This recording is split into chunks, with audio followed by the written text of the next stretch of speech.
Hello everyone, I'm Roisin McKee, Project Director with the Hospitality and Tourism Skills Network, HATS for short, and I'm delighted to welcome you to this webinar covering modern slavery and human trafficking and promoting an inclusive workplace. It's part of our recruitment and retention webinar series that's been brought to you by HATS and supported by Tourism NI.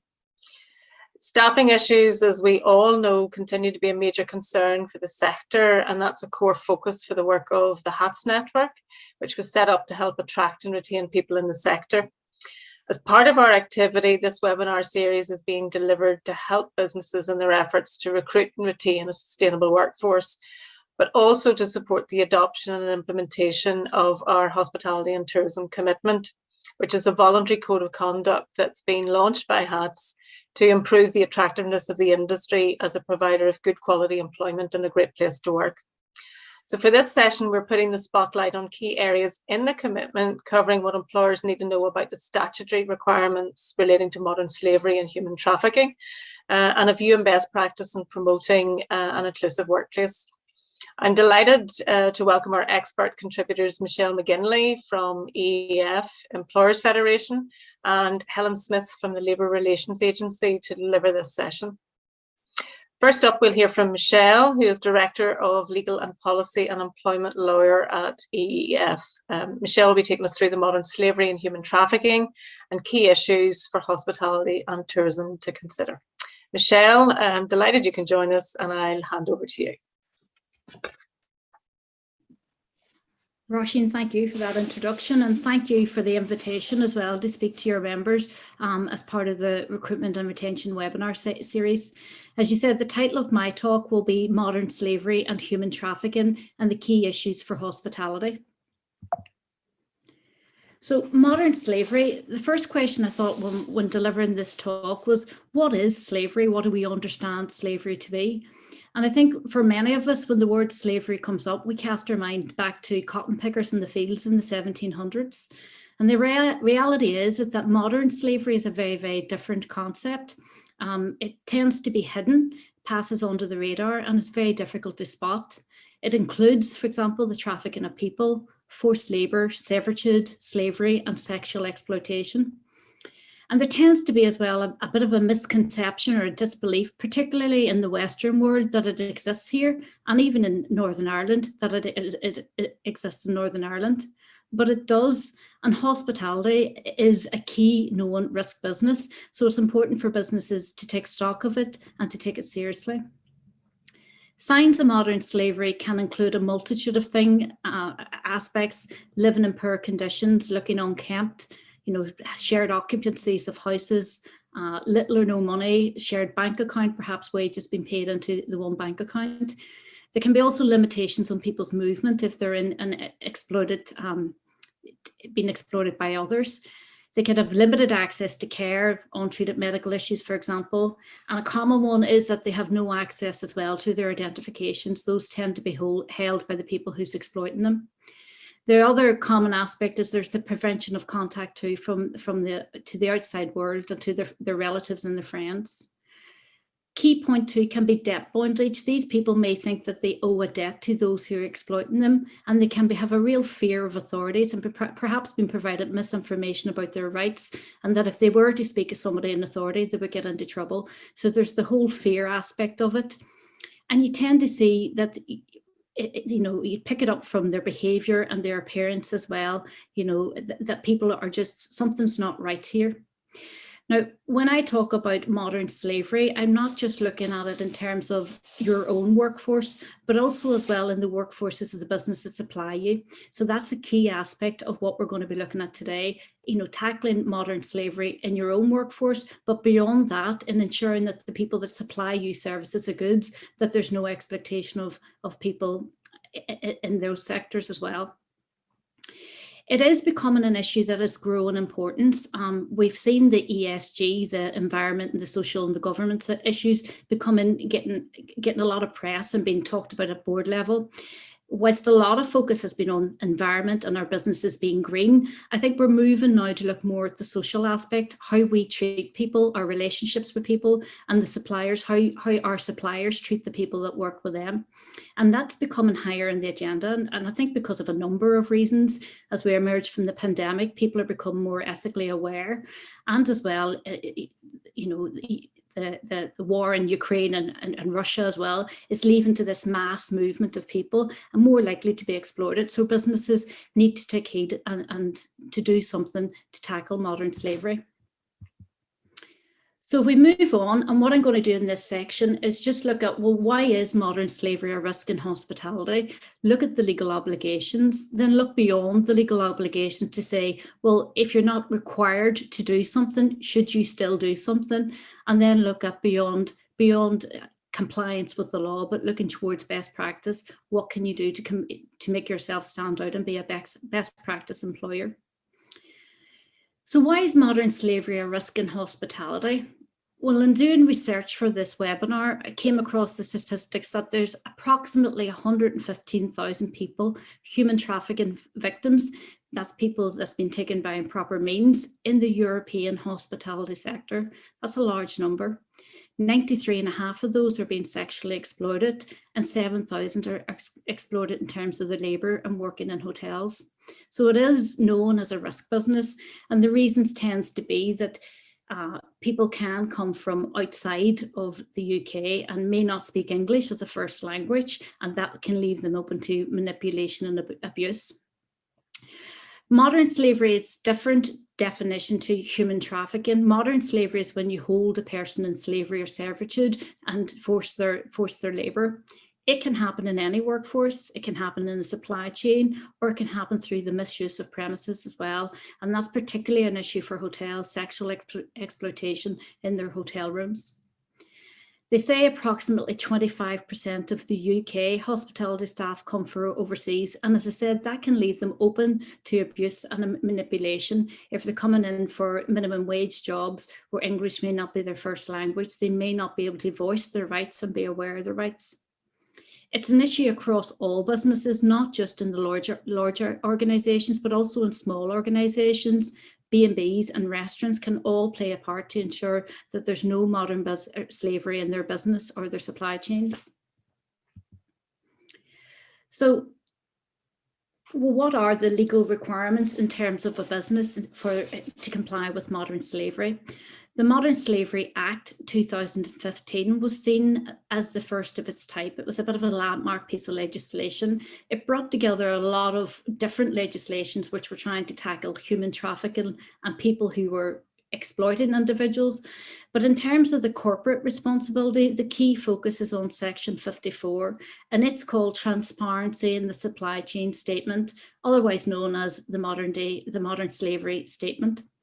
And it sets out the actions that business need to take to spot, mitigate the risk of modern slavery and human trafficking in both their organisation and also their supply chains.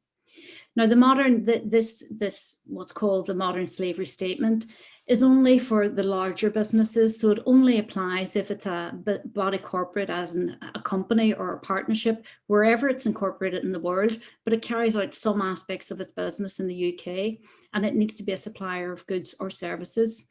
And the key one that gets a lot of press, it must have an annual turnover of 36 million. So we're looking at the big businesses here. These are the ones that are caught by the Modern Slavery Act and are required to do a modern slavery statement.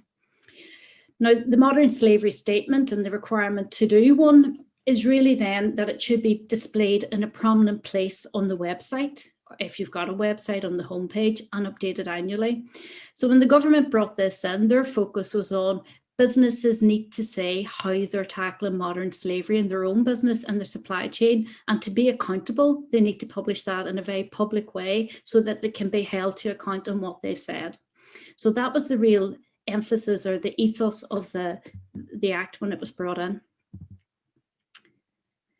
In terms of the Act and what should be in a modern slavery statement, again, the Act doesn't say what it must contain. There's no prescribed form or length to a statement, but there is Home Office statutory guidance that recommends that the following 6 areas are covered in a modern slavery statement. It should talk about the organisation structure, set out where you do business, how you operate, and what your business is, and your supply chains, where your suppliers are based, what you get from them, and how you deal with them.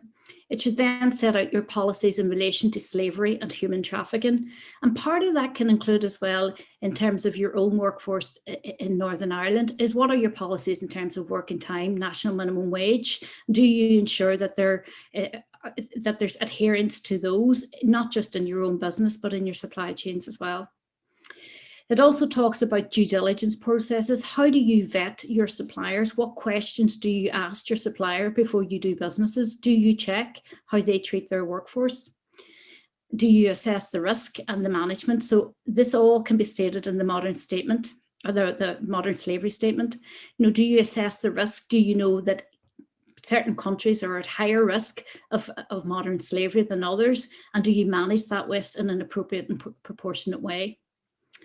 The other recommendation is that it sets out key performance indicators to measure the effectiveness of the steps being taken. And lastly, set out what training you give to your workforce and indeed to your suppliers about modern slavery and trafficking. Now, in a review of a number of modern slavery statements, what they found is that sometimes there's lip service given to the words, but not the ethos and the spirit of the law. And where statements tend to fall down is being forward-looking, setting what they're doing in the future to tackle modern slavery, so that they can look back in the following year to see if they've met their key performance indicators. And they found that what businesses were very good at doing is training their staff on modern slavery and trafficking and raising awareness amongst their suppliers as well. So the statement must include, and this is a requirement of the law, the steps that you've taken during the financial year to combat slavery and human trafficking, or the statement that the organisation has taken no such steps. Now, I don't think I've seen any statement saying that they haven't taken any steps. So most businesses will set out what steps they've taken and what they're aiming to achieve in the coming year. Okay, staying with the law, legal compliance is about setting out the steps taken, as I said, and stating whether there's no steps that have in fact been taken. If you do want to stand out from the rest, it is being that forward-looking business and saying, well, what more can we do? I think when the Modern Slavery Act came in, the intention was that it would be a continual process of improvement. Year on year, businesses would look at what they've done in the previous year and say, how can we do better? And that was the intention of the Act when it was brought on, that businesses on each iteration would get better at tackling slavery. There is this assessment of what you're doing in your business on an annual basis, and to update your statement every year and to publish on your website. Whilst there's no indication of time for publication, the recommendation is that it is done within 6 months of the financial year end. The statement as well must be approved and signed by a director if you're a company, or a member of the partner if you're a partnership organisation. So that's really to give it the top-down support. This is something that we take seriously, and we have support from our board or from our partners to tackle this in the right way. At the minute, and the Modern Slavery Act has almost got like a soft type of enforcement. There's no criminal penalty for failure to provide a statement, and indeed there's no financial penalty for not doing one. And that is one of the areas that may be ripe for change in the coming years. But the Secretary of State can obtain an injunction requiring one to be published. Now, I've not seen any injunction required yet, and I think really where the pressure comes on businesses to be called out is in terms of adverse publicity if they haven't done what they should be doing. Last year, the Home Office also published a central registry, which is on a voluntary basis at the minute. And really it's for businesses there to upload their statements each year so that there's more transparency and accessibility of what they're doing, by then bringing all the statements together in one place that enables them to be compared to others, and also as well to hold businesses to account to see what if they're doing what they say they are. I did, again, in preparation for the webinar today, I did look at the central registry and look at a number of different hotel ones. There are some very good examples and some very short ones, and you can see yourself if you go on and you go through them, what's a good example and what's not so good an example. As part of the documents to support this webinar, I've also provided a template modern slavery statement and some sort of how to go about guidance on how to go about drafting your modern state statement. So you can use that if you're starting off and you need to put together a modern slavery statement. So we'll come on and look at the voluntary statement and whether you should consider one. So smaller organisations, why should they publish a voluntary statement? Well, when the government brought in the Modern Slavery Act, the intention was that it would have a bit of a waterfall effect, as in bigger organisations would put pressure on the suppliers, which may be smaller organisations, to do the right thing and ensure that they treated their workforces in the right way. So smaller businesses may be asked by suppliers if they have a modern slavery statement, particularly if they've contract bids for larger businesses for over 36 million. Now, I know that's quite prevalent in the food industry, that they tend to be asked by the big retail chains what they're doing in the modern slavery. And it is one of the things that if you're bidding for public contracts or in public procurement, you're likely to be asked as well for your modern slavery statement. And being open and transparent about how you tackle modern slavery protects vulnerable workers and is the right thing to do, but it also has real business benefits as well. You're going to protect and enhance your reputation and your brand. I do think as we go forward, people are becoming more ethically aware. They only want to trade with businesses that do the right thing. So I do think if you're in that promoting, we treat our workforces properly, we vet our suppliers, you will get more consumer confidence as well. As well as consumer confidence, you may get more investors that is interested. I think every investor fear is to invest in a business that's then found to be exploiting its workers or in its supply chain somewhere down the line. You also get greater staff retention and loyalty. And I know that the topic today is about, recruitment and retention. And I do think as we go forward too, that employees are more ethically aware. They only want to work for businesses that do the right thing. So if you're one of those businesses that promote your values of respect and how you treat people, ensure your suppliers are treating people the right way, I do think that will help towards staff retention and loyalty as well. And as well as that, you're going to develop a more responsive and stable chain. If you're getting good suppliers, then they're more likely to be long lasting than those who are perhaps exploiting workers further down the line. So what I'm going to come on and look at,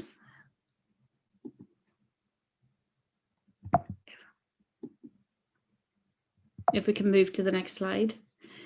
So what does best practice look like?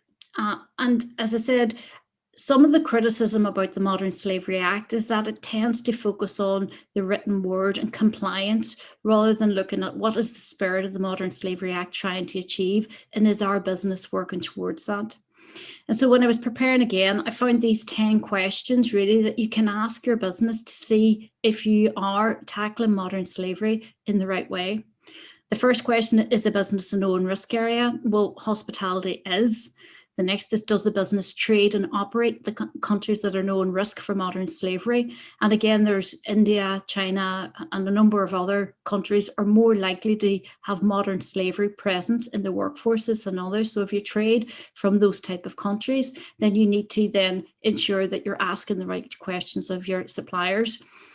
And I was given an example of, a supplier who was buying bespoke doors. It was for a large chain in terms of its buildings, and they bought doors in from Dubai. And when they were spoken to, they said, yes, the cost of those doors was phenomenal. We just couldn't beat the cost in the UK. And they said in Dubai, the workers there, they were paid £100 per month and they had no access to their passport. And that was showing the ignorance to the business of what they should be doing in terms of modern slavery, because there was a perfect example of where exploitation was happening in the workers, and it was almost seen by the business that that wasn't a concern of them. But if you're obtaining goods or services from that type of business, then you're encouraging that type of exploitation to happen, and it really is one of the ones where you as a business should be taking steps to stop that happening, and not trading with suppliers where you have concerns about how they treat their workforce. It's important as well that the modern slavery, the tone from the top suggests that they're aware of the risk of it and they take it seriously, and that there's a real desire to address it. If you haven't got support from the top down, it's going to be more difficult to spot, because if you do spot a supplier in your train who isn't dealing with customers or dealing with their workforce properly, then you need the authority to be able to stop trading with that person if they're not going to address the issues in the way you want them. One of the other questions is asked is to map your supply chains. Do you fully understand where you get your goods and services? Do you look at who supplies you and who supplies them? Have you mapped it across the worlds in terms of the geographical area? And that will help you then do the assessment of risk. You also want to ensure that you have proper model policies and KPIs in place to tackle modern slavery as well, and look for the financial indicators. Modern slavery is all about finance, it's all about exploitation and money, and you really, if businesses are trading at too low a cost, then it may be a concern that they're not treating the workforce in the right way. You want to look at your staff and your recruitment policies as well. Are you asking staff the right question, and is your suppliers asking them before you do business with them? And the last two, are the staff trained to spot slavery, and do they know the organisation's policy on what slavery is? And finally, an important one is a whistleblowing policy. Is there one in place that encourages staff to report suspicions or evidence of wrongdoing?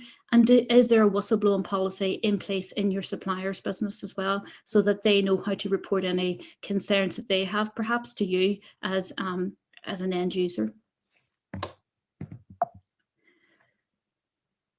So the very last slide is just some practical checks to protect your own workers in your own business. And these are just common sense, good practice ones. You know, with your own workers, you want to make sure that everyone has a contract. And whilst that may be okay for your employees, if you're using a recruitment agency, make sure it's a reputable recruitment agency and people are provided written contracts, and that they have not paid any direct or indirect fees to obtain work in the first place. You also want to check eligibility to work in the UK, and if you're using any suppliers to supply employees to you, again, check the agency has done the appropriate checks. The other types of checks that you can do is on shared occupancy. Is there evidence of a number of people living at the same address? That might indicate shared occupancy and maybe give some sort of concerns that there could be some exploitation going on. And lastly, the statutory rights. Make sure your workers know their statutory rights, including their entitlements to pay, sick pay, and any other benefits that they might be entitled to. And finally, actually, assess the pricing statistic, to assess quotation fees, to assess if they're charging suspiciously low rates. All that can give an indication whether there's modern slavery in your workplace. So that's really a whistle-stop tour through the Modern Slavery Act and giving you some sort of practical guidance on what you need to do if you're in one of those larger businesses to comply with the law, and if you're in one of the smaller businesses, to give you some food for thought to consider, should we be doing more to tackle modern slavery in our own business and in our supply chain?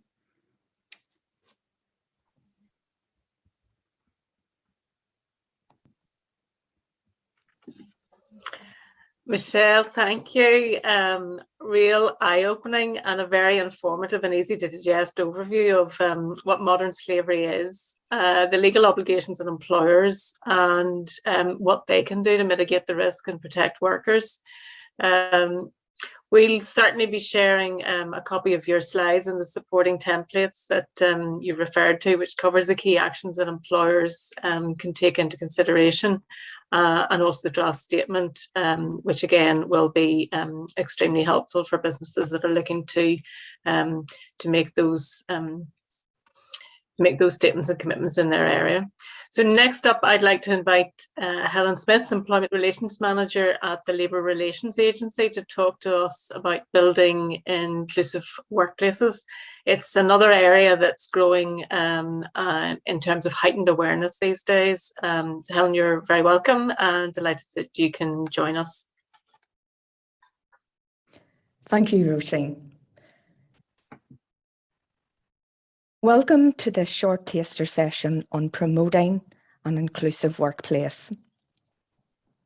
This is an extremely topical area at the moment on which there is a wealth of information available. Too much to cover today, so I have narrowed it down as best I can into a manageable overview. Today, I'm going to look at what is an inclusive workplace, actions to foster inclusion, the fundamentals of dignity and respect, guidance or signposting to further help and support, and finish up with a quote for today. So what is an inclusive workplace? What does one look like? Well, it's one where everyone can bring their whole self to work and be who they are in a safe place. A workplace where all employees feel welcome, valued and respected, has a voice and a means to participate. Sometimes the holistic term equality, diversity and inclusion, or EDI in short, is used, whereby equality is about ensuring everybody in the workplace has equal opportunity and is not treated differently or discriminated against because of their characteristics.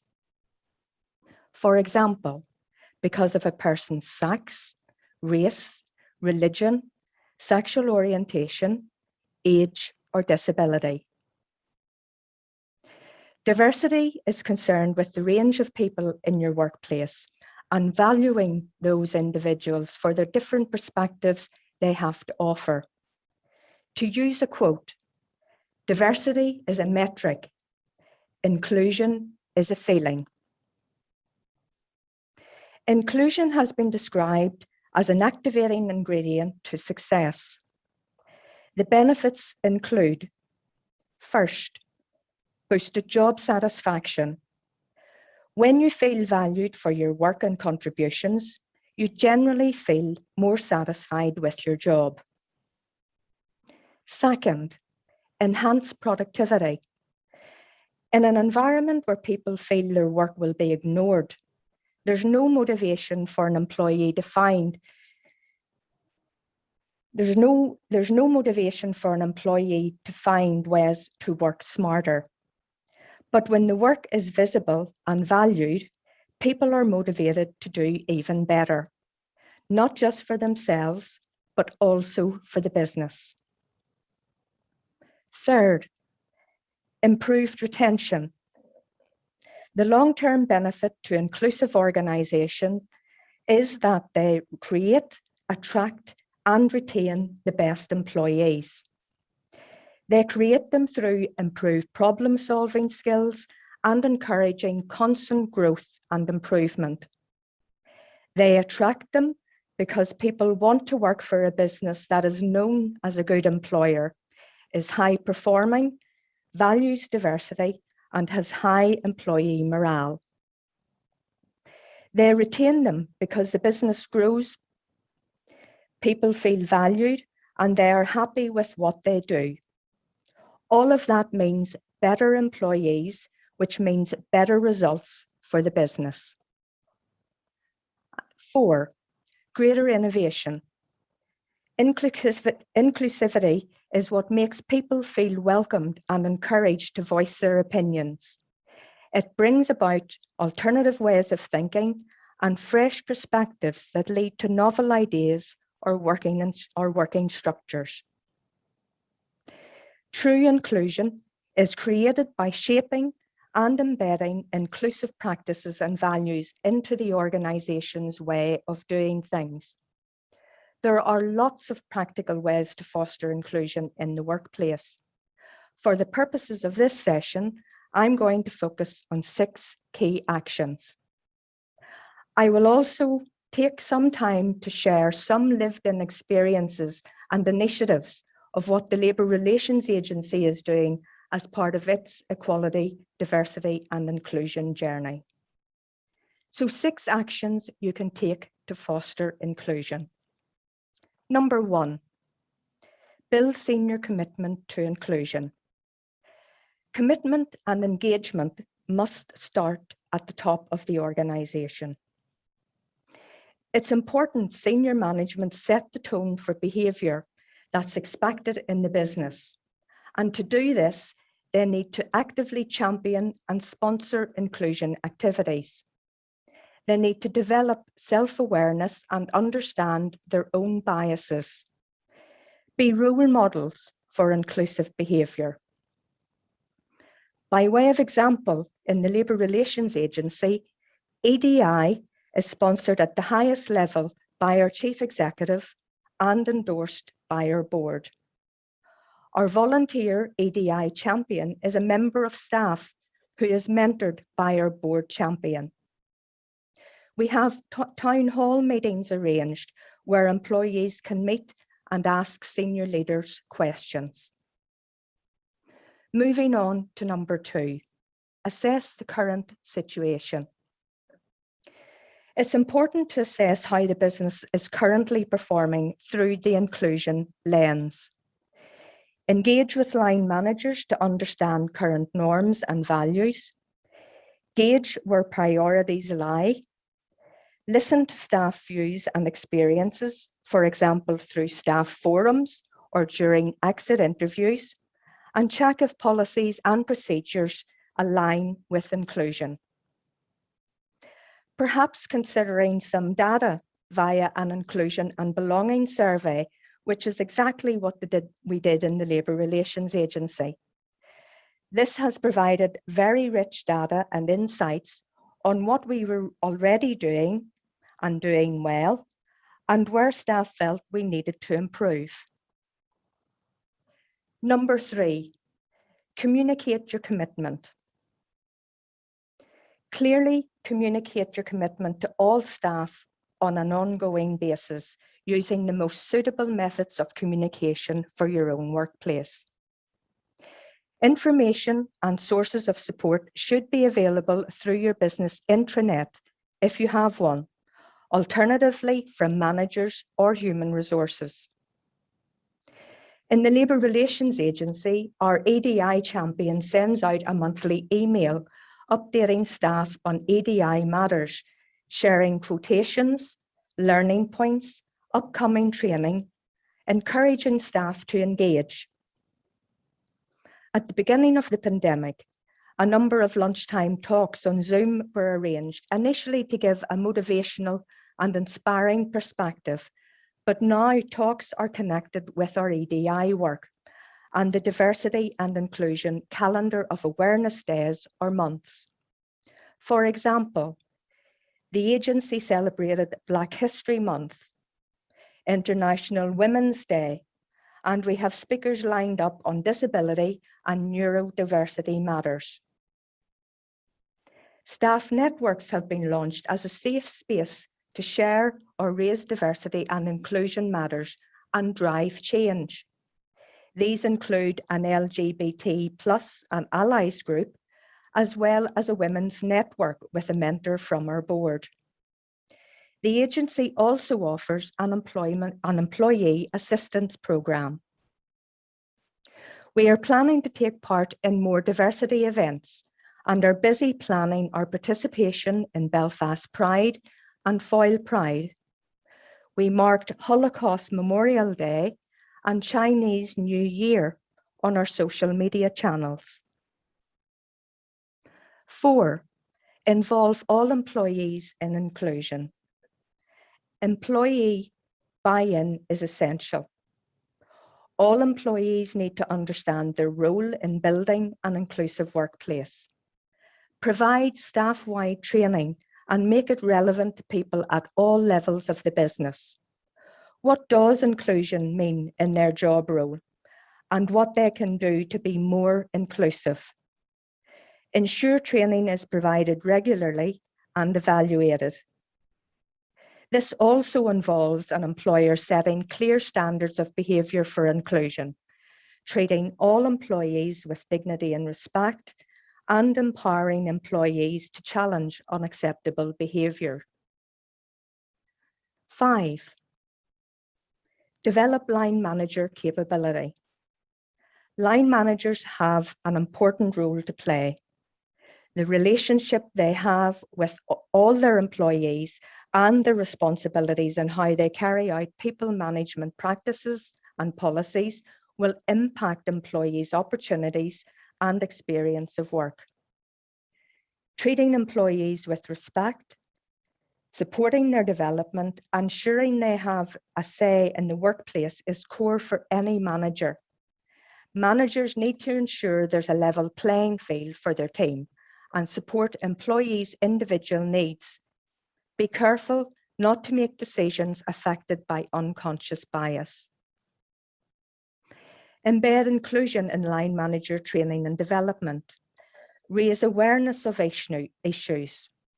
Ensure they have the necessary skills to implement policies and procedures effectively. And finally, number 6, evaluate policies and practices. A two-step approach is needed here. Number 1, consider informal and formal processes that can be improved to enhance inclusion for all employees. For example, ensure clear lines of communication for feedback that encourages and allows employees to have a say in the business.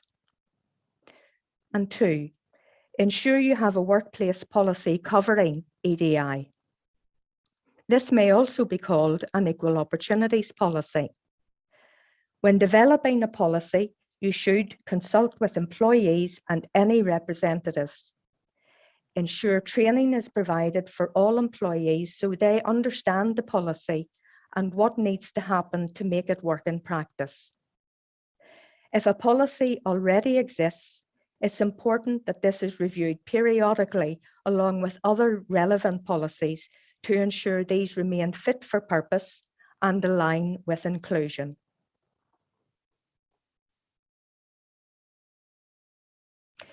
And moving on to dignity and respect and the fundamentals. I'm just going to say a little bit about each of these terms and I'll move around clockwise.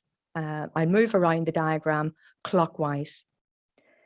Acceptance of identity. Give others freedom to express their authentic selves without fear of being negatively judged. Interact without prejudice or bias. Accepting that characteristics such as sex, race, religion, sexual orientation, age, or disability are at the core of their identities.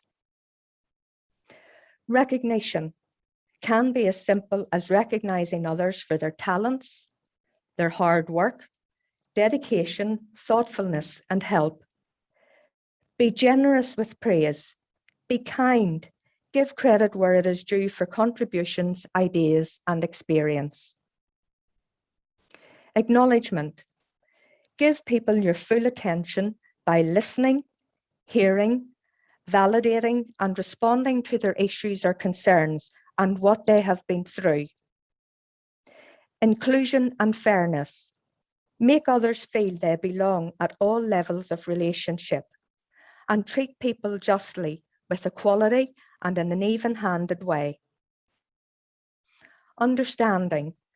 Believe what others think matters. Give them the chance to explain their perspectives and express their points of view. Actively listen in order to understand them. Be flexible in your approach, knowing that you don't know everything. Accountability. Take responsibility for your own actions. Be self-aware and have the courage to say, I got it wrong. Apologize if you make a mistake or cause offense. Remember, it's about learning from those mistakes, growing because of them, and setting an example.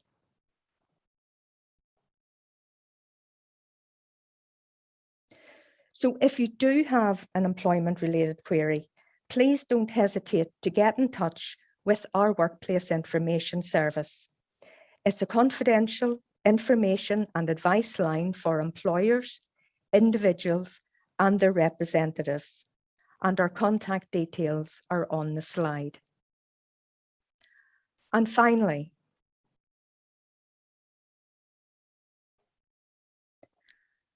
I will leave you with a quote for today. Diversity is being invited to the party. Inclusion is being asked to dance. What are your next steps? Thank you.